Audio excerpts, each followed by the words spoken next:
kuba ziza ku buryo bukomeye ukurikije uko isoko mpuzamahanga ku rwego rw'isi bimeze ukareba n'uko twagiye tubyitwaramo kuva twatangira usanga leta ishyiramo imbaraga nyinshi mu buryo butandukanye kugira ngo ibyo bicuruzwa bikomoka kuri peteroli bikomeze biboneke ariko n'ibiciro bitaza kuzamuka ku buryo buza kubangamira cyane ubukungu bwacu ndetse n'umuturage muri rusange. ari nayo mpamvu nk'uko mwabivuze nk'igiciro cya mazutu kitigeze kizamuka kuko tuzi ko mazutu ikoreshwa mu gutwara ibintu, mazutu ikoreshwa mu gutwara abantu, mazutu ikoreshwa mu nganda, ibintu ahanini bitanga umusaruro bigenga ubukungu bw'igihugu. leta iba yashyizemo imbaraga zose zishoboka, ari nkunganire, ari ukwigomwa, ari ugufasha abacuruzi kugira ngo iboneke mu gihugu ihagije, ariko ninaboneka tubashe gukomeza kugabanya ingaruka ziri buze kuzaho.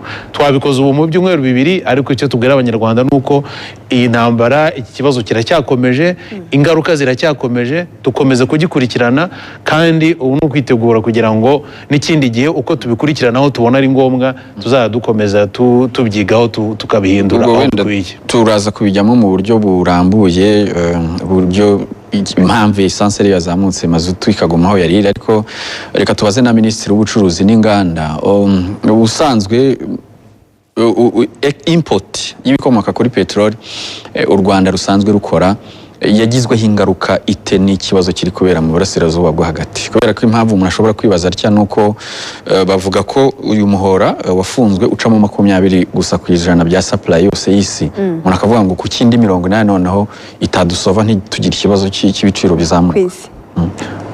Urakoze. Reka byumvikane neza ko peteroli cyangwa se ibikomoka kuri peteroli byinjira mu Rwanda byose binyura ku cyambu cya Mombasa na Dar es Salaam. Ni ibyambu n'ubundi biri mu burasirazuba, bivuga ko peteroli yose dukoresha n'ubundi ituruka mu gace karimo intambara. Kandi ikindi tugomba kureba nuko uriya muhora wa Hormuz nubwo udatanga peteroli yose icuruzwa ku isi, ariko 80% ya peteroli ijya muri Aziya inyura muri uriya muhora. Bivuga ko na peteroli iza muri ibihugu byacu inyuze iburasirazuba 100% iba yanyuze muri uriya muhora. Icyo ngicyo kirajya gisobanuke neza. Ibyo ni ukubera niho hatwegereye, hari n'ahandi twayikura ariko hatwegereye niho hagizweho ziriya ngaruka z'intambara. Ikindi, iyo habaye impinduka ku ngano ya peteroli yinjira ku isoko mpuzamahanga, ibiciro byose ku isoko bizamuka kimwe. Ni ukuvuga ngo ibiciro byazamutse ku bikomoka kuri peteroli ntabwo byabaye aho umuhora wa Hormuz uri gusa, ahubwo byabaye ku isi hose. Akaba ariyo mpamvu rero natwe byatugizeho ingaruka, ndetse by'umwihariko hari n'icyo nakongeraho nuko iyo urebye imiterere y'ibiciro by'ibikomoka kuri peteroli, mazutu yiyongereye cyane kurusha peteroli. Ariko nk'uko mugenzi wanjye abisobanuye, mu biciro dufite uyu munsi mu Rwanda, mazutu niyo iri kugura make ugereranyije na peteroli.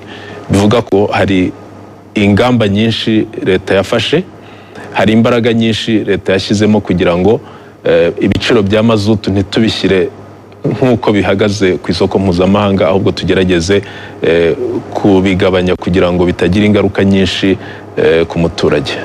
Minisita, mu gihe nk'iki iyo ibikomoka kuri peteroli byazamutse usanga no hirya no hino ibiciro ku masoko bizamuka. Ese rimwe na rimwe tukabona n'umuntu ashobora gufata ingamba zo kuzamura ibiciro kubera ko yitwaje ko ibikomoka kuri peteroli byazamutse. Reka turebe ku izamuka ry'ibiciro by'ibicuruzwa bindi, bisobanuye iki kuba ibi biciro bya peteroli cyangwa se bya lisansi byazamutse? Nk'uyu munsi dufashe ibi biciro byavuguruwe,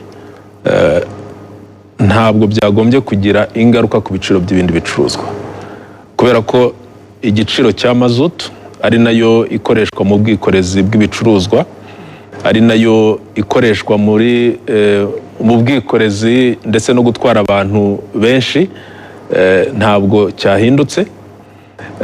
Ikindi twasanze iyo igiciro cya mazutu kizamutse, kubera ko ibituruka hanze byose, igihugu cyacu kidakora ku nyanja, ibituruka hanze byose bigenda mu makamyo bivuye ku cyambu, ni ukuvuga ngo byose bihita bigirwaho ingaruka n'igiciro cya mazutu. Kugeza uyu munsi ntabwo dufite ikamyo ishobora kuvana ibicuruzwa ku cyambu bizana i Kigali ikoresheje esanse, zose zikoresha mazutu. Ibyo rero birumvikana ko ibituruka hanze byinjira mu Rwanda nta mpamvu ihari yo kuba byazamura igiciro, ndetse n'ibiri mu gihugu imbere biva mu karere bijya mu kandi nta mpamvu yo kuvuga ko byazamurirwa igiciro.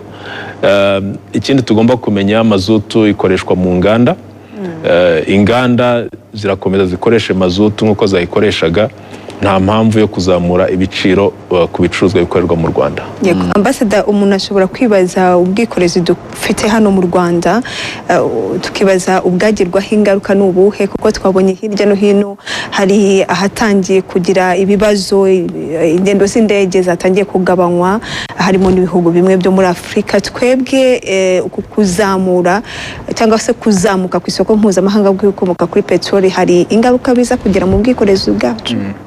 Nicyo nasobanuye, yuko icyo tugamije cya mbere nka leta y'u Rwanda ni ugukora uko dushoboye kugira ngo ibi bicuruzwa by'ibikomoka kuri peteroli bitabura ku isoko. Ubwo nimba bitabura ku isoko, ni ukuvuga ko n'ingendo, yaba ingendo zo ku butaka, yaba ingendo zo mu mazi, yaba n'ingendo zo mu kirere zikomeza nk'uko bikwiye. Nk'uko bivuze, mu bindi bihugu hariho aho ibi bicuruzwa byabuze, ku buryo hari ingendo zo mu kirere bamwe batangiye gukuraho, hari ingendo zo ku butaka abantu batangiye gukuraho. Icyo twifuza twebwe ni uko nka leta dukomeza gukora ibishoboka byose kugira ngo tubigumane. Uvuze ku biciro ku ngendo z'indege, mu byo tureba umunsi ku munsi harimo n'amavuta akoreshwa mu ndege, ayo bita mu Cyongereza Jet A1, nayo ibiciro byayo bigenda bihinduka, ariko nabyo ikiriho ni ukugira ngo tube dufite ihagije ishobora gukoreshwa ku kibuga cy'indege hano cya Kigali, aricyo dukoresha, n'indi mirimo yose ikenerwa mu rwego rwo gutwara abantu mu kirere. Ibyo rero twakwiziza abanyarwanda yuko nta kibazo gihari, ariko noneho no mu ngendo, cyane cyane ingendo rusange, ni icyo twongera gusubiramo, iri mu mpamvu yatumye igiciro cya mazutu kitazamuka ubu ngubu, nuko ingendo za rusange n'ubundi imodoka nyinshi zidakoresha amashanyarazi zikoresha mazutu. Nazo dutekereza ko icya mbere ibiciro bitagakwiye kuzamuka, bitazigera bizamuka, hanyuma kandi nta nubwo bizabaho ko mazutu yabuze ingendo zikabura uko zigenda zigahagarara. Icyo nicyo cy'ingenzi, tuvuga ko tugomba kuba dufite dufite peteroli ihagije hano ku isoko ry'u Rwanda, kugira ngo izo ngendo zigumane. N'abakora bari mu biyaga, cyane cyane ikiyaga cya Kivu n'ahandi, bose usanga bakoresha cyane cyane mazutu. Niho tuvuga ngo ubwo twe tuyifite mu gihugu nta kibazo gikwiye kubaho. Gusa esanse cyane cyane ikoreshwa mu bantu bafite imodoka zabo ku giti cyabo, ubwo ni ingendo z'abantu ku giti cyabo, nayo irahari. Ariko urebye na esanse cyangwa se n'abafite imodoka zabo kuri mazutu, nubwo tuvuga ko bihari, turasaba ko abanyarwanda bashyiraho akabo. Ntabwo wakwizera gusa ko leta irakora ibyayo, ariko abanyarwanda bakwiye gushyiraho akabo, cyane cyane mu kugabanya ingano y'ibyo bakoze. Mwakoze cyane, namwe turabashimiye.